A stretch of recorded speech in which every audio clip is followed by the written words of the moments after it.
Imagine a place where the world met, a land of deserts and mountains at the heart of the Silk Road. Here, Uzbekistan cities, Samarkand, Bukhara, Khiva, became legendary crossroads. Caravans carried silks, spices, and silver, connecting empires and changing history. These cities thrived on trade, but also on the exchange of ideas, art, and knowledge. Merchants from every corner gathered in bustling bazaars, their voices a chorus of languages. In shaded courtyards, stories and customs mingled, creating a unique cultural tapestry. Soldiers, diplomats, pilgrims, and poets all traveled these ancient routes, bringing beliefs and traditions.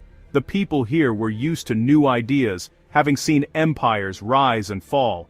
Their openness to the world shaped their culture and destiny.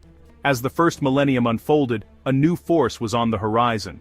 From Arabia, a faith called Islam began its journey along these same roads. It would not arrive with merchants but with armies, scholars, and mystics. Islam's arrival would transform Central Asia forever. It would build on the foundations of this ancient crossroads. The region would become one of the most brilliant centers of civilization the world has ever known. The Silk Road's legacy was not just in goods, but in the ideas and faiths it carried. And now, a new chapter was about to begin. Before Islam, Uzbekistan was a mosaic of beliefs. Ancient nature worship thrived among nomads and villagers, guided by shamans. Zoroastrianism, with its fire temples and teachings of good versus evil, shaped the region's ethics. Along trade routes, Buddhism flourished. Monasteries rose, adorned with serene Buddhas. Nestorian Christians built churches, translating scriptures and adding to the spiritual tapestry. Manichaeism, blending elements of several faiths, also found followers. In cities like Samarkand, temples, monasteries, and churches stood side by side. People of different faiths lived, worked, and traded together. This diversity fostered remarkable religious tolerance. The region was accustomed to new spiritual ideas. This openness prepared the ground for a new message from the West. Soon, Islam would find fertile soil in this land of many faiths. Islam's arrival in Central Asia began in the 7th century, as Arab armies swept across Persia to the banks of the Amu Darya. The first encounters were marked by conflict. Cities like Bukhara and Samarkand were conquered, mosques built atop older temples. For locals, Islam was initially the faith of conquerors. Yet, the spread of Islam was not just by the sword. Muslim governors made treaties, allowing local rulers to retain some power. Gradually, elites and merchants saw benefits in conversion. Lower taxes, new opportunities. The Arabic language and Islamic customs began to take root. Arab settlers married locals, and their children grew up with Islam as part of daily life. The call to prayer became a familiar sound. Conversion was a slow, generational process. Islam's seeds were planted not just through conquest, but through everyday life. A great transformation was underway. The Silk Road's great cities became the heart of Islamic society. Bukhara, the noble, emerged as a center of learning and spirituality. Rulers built grand mosques, madrasas, and libraries, attracting scholars from across the Islamic world. Samarkand, the jewel of the East, blossomed into a capital of Islamic culture and breathtaking architecture. Khiva, protected by its walls, became a vital hub for caravans and scholarship.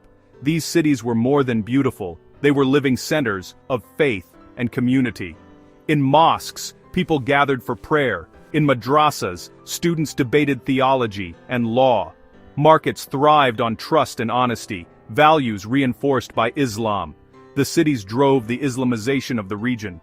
Here, faith was not just practiced, it was woven into the fabric of daily life. The transformation of these cities shaped the destiny of Central Asia.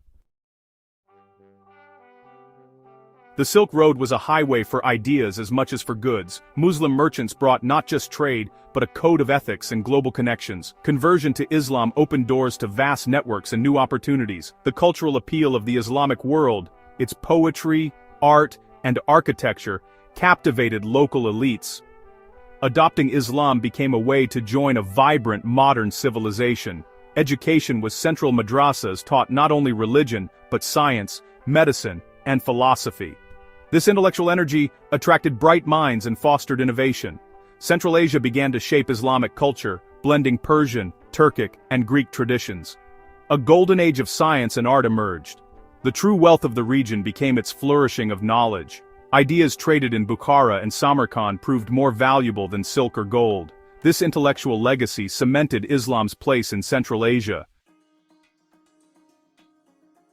Islam's roots deepened through scholars and saints. The ulama, masters of Quran and law, made Central Asia a beacon of Islamic learning. Imam al-Bukhari of Bukhara compiled one of Islam's most important texts. Scholars advised rulers, taught youth, and wrote books studied across the world. Their work gave the region authority and stability. Alongside them, Sufi saints brought a mystical, personal path to God. Sufis taught love, devotion, and spiritual practice, blending Islam with local customs. Their brotherhoods spread Islam peacefully, especially among rural and nomadic peoples. Sufi poetry, music, and kindness won hearts across the region. Together, scholars and saints shaped a faith that was both learned and compassionate. Their legacy endures in the spirit of Central Asian Islam.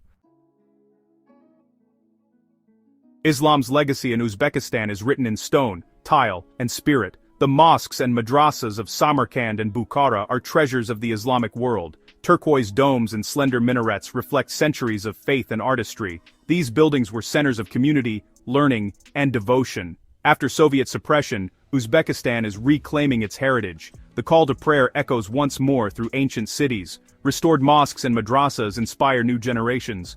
Islam remains a living part of Uzbek identity.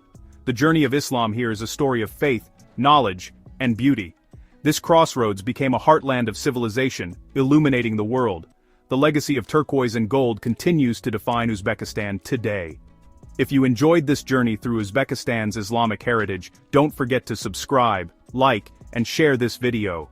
Help us illuminate more stories from the crossroads of history. Your support means the world.